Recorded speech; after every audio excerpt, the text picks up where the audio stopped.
2025 මැයි මාසේ 31 වෙනිදා සිකුරු මාරුවක් සිද්ධ වෙනවා. මේ වෙනකොට මීන රාශියේ ගමන් කරමින් ඉන්න සිකුරු මැයි මාසේ 31 වෙනිදා මේෂ රාශියට ගමන් කරනවා. මැයි මාසේ 31 වෙනිදා මේෂ රාශියට ආපු සිකුරු ජුනි මාසේ 29 වෙනිදා වෙනකන් මාසයකට ආසන්න කාලයක් මේෂ රාශියේ ගමන් කරනවා.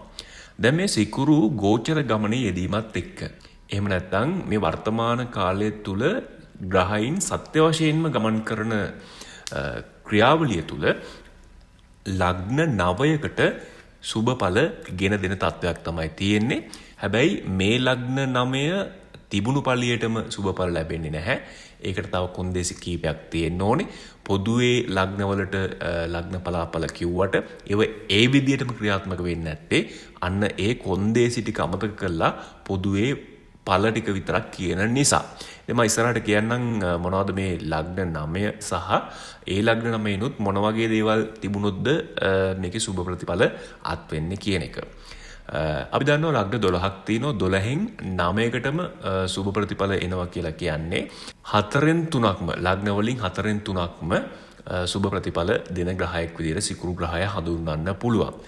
මේකෙදී ලෞකික වශයෙන් තිබෙන සැප සම්පත් වල වර්ධනයක් තමයි බොහෝ විට සිකුරු ග්‍රහයා ලබා දෙන්නේ. ආධ්‍යාත්මික පැත්තට බරවිච්ච සුබදායි ප්‍රතිඵල නෙමෙයි. ගෙවල් දොරවල් වෙන්න පුළුවන්, එතකොට යාන වාහන වෙන්න පුළුවන්, විවාහය වෙන්න පුළුවන්. ඒ වගේ ලෞකික පැත්තට බර දේවල් වල ලැබීම් තමයි මේකේ තියෙන්නේ.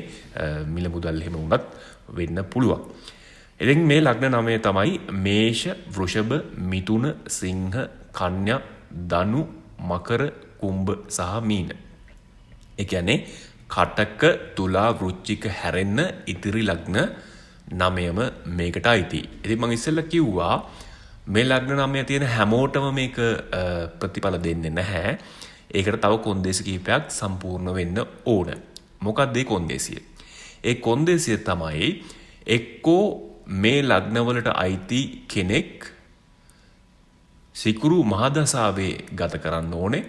එහෙමත් නැත්නම් සිකුරු අතුරු දසාවක ගත කරන්න ඕනේ. එහෙමත් නැත්නම් සිකුරු විදසාවක ගත කරන්න ඕන. ඉතින් සමහර ලාවට මහදසාව සිකුරු මහදසාවක් නොවි වෙනත් මහදසාවක සිකුරු අන්තර්දසාවක් වුණත් යම් ආකාරයක ප්‍රතිඵල තියෙනවා. ඒ විදිහටම වෙනත් මහදසාවක වෙනත් අතුරු දසාවක සිකුරු විදසාව ගත කරනවා නම් ඒකෙදිත් ප්‍රතිඵල තියෙනවා. යම් කිසි කෙනෙකුගේ මහදසාවත් සිකුරු වෙලා අතුරු දසාවත් සිකුරු වෙලා විදසාවත් සිකුරු වෙනවා නම් ඔන්න ඒ අයට ඊටම ප්‍රතිඵලදායකයි. ඒ නිසා මේෂ, වෘෂභ, මිථුන, සිංහ, කන්‍යා, ධනු, මකර, කුම්භ, මීන කියන ලග්න 9න් එකකටත් ඔබ අයිති වෙලා මහදසාව හෝ අතුරු දසාව හෝ විදසාවක් වශයෙන් සිකුරු මහදසාවක්, සිකුරු අතුරු දසාවක්, සිකුරු විදසාවක් ගත කරනවා නම් තමයි මේ සුබදායක ප්‍රතිඵලය ඔබට ලැබෙන්නේ.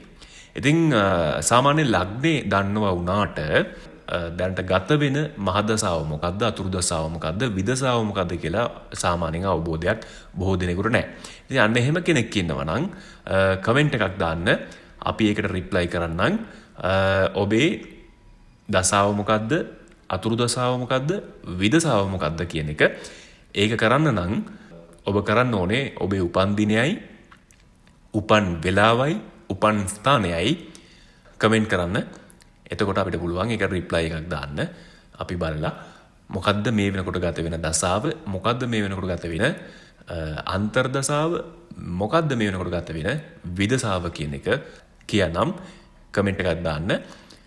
උපන් දිනයයි, උපන් වෙලාවයි, උපන් ස්ථානයයි. එහෙමනම් ඉතින් අපි හිතනවා මේක ඔබට වඩා වැදගත් වෙන වීඩියෝ එකක් වෙන්න ඇති කියලා. ඉතින් තවදුරටත් ඉදිරියටත් මේ වගේ වීඩියෝ බලන්න කැමති නම් අපේ නාලිකාවේ සබ්ස්ක්‍රයිබ් කරලා තියාගන්න පුළුවන්, ලයික් එකක් දාන්න පුළුවන්. ඒ වගේම ඔබේ අදහස කමෙන්ට් කරන්නත් පුළුවන්. ඒ සියල්ල අපිට කරන අගය කිරීමක් ගෞරවයක් විදිහට අපි සලකනවා. එතකොට අපි තවදුරටත් ඔබේ අදහස් වලින් ඔබේ ලයික් වලින් ඔබේ සබ්ස්ක්‍රයිබ් වලින් උත්ප්‍රේරණය වෙන නිසා අපිට තව තවත් වැඩියෙන් උනන්දුවකින් ඔබට මේ වගේ වීඩියෝ ගේන්න හැකියාව ලැබෙනවා. ඉතින් ඒක නිසා පුළුවන් කෙනෙක් ඉන්නවා නම් ලයික් කරන්න, කැමති නම් සබ්ස්ක්‍රයිබ් කරන්න, ඔබේ අදහස කමෙන්ට් කරන්න, තව කෙනෙකුට ෂෙයා කරන්න හිතනවා නම් ඔබේ වෙනත් WhatsApp වෙන්න පුළුවන්, Facebook වෙන්න පුළුවන්.